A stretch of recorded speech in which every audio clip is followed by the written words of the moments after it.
Say they're quite anxious about the way things have developed on the pitch. McCarthy's throw. Cascarino rising for the header. Up goes McGrath too. And it might come to Staunton. And rebounding away for the corner. That was rubbish. That was Ireland at their worst when we had the ball and we had it most of the time, but kept giving it away.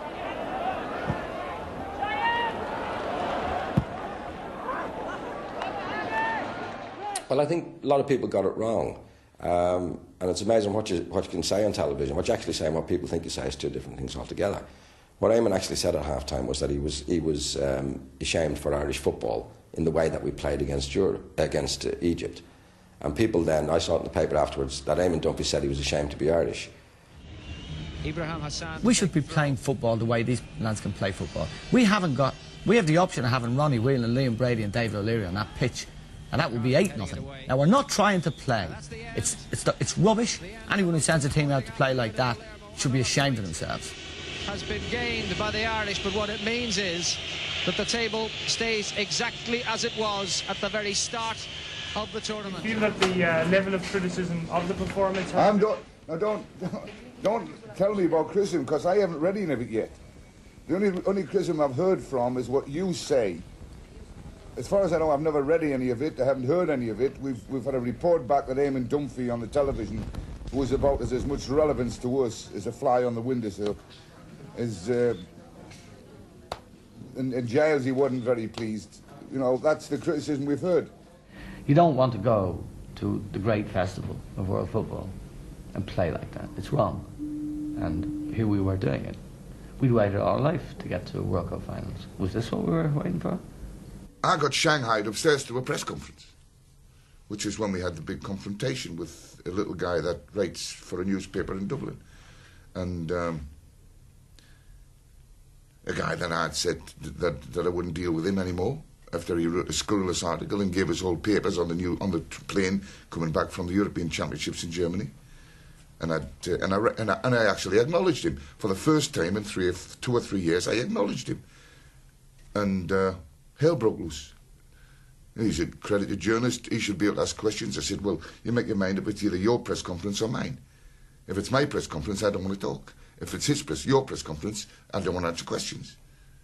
And I walked out on I didn't realise the repercussions it would have and the aggravation and how famous I would make him.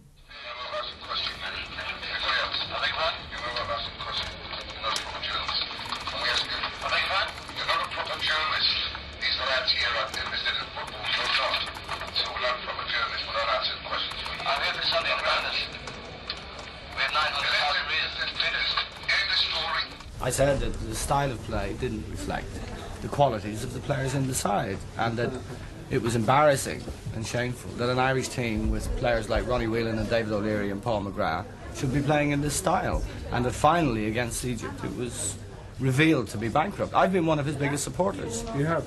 Because I believe in pragmatism, and the guys who... I wrote a piece for the Sunday Times a few weeks ago which was almost an apologia for him. I didn't stop him sit and listen to the questions that were being asked. I just wouldn't answer a question from him. Can you comment why that is so? Well, I don't like him. And I don't have to work with people I don't like.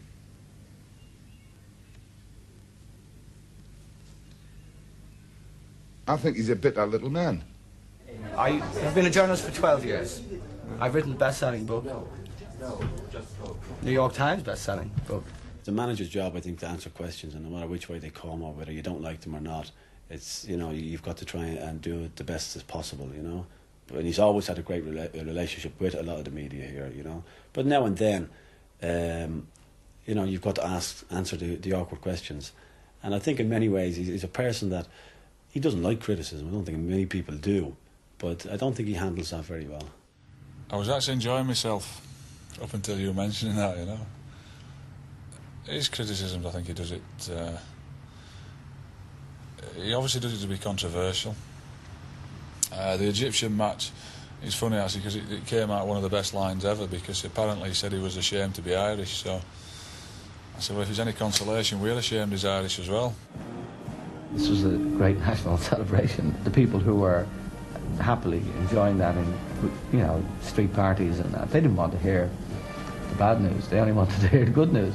But I was addressing myself and the football community here, which is maybe 10% of the people who are watching. And we felt that was our obligation. I had that kind of job to do of calling the damn thing in the middle of it, in the middle of the party, saying, you know, this wine's not good, or there's a rat in the sausages. But I know, I mean, that was, someone had to do it, I guess. He's actually got at the Irish team on a number of occasions, by the way he's criticised the team, by the way he's criticised Jack.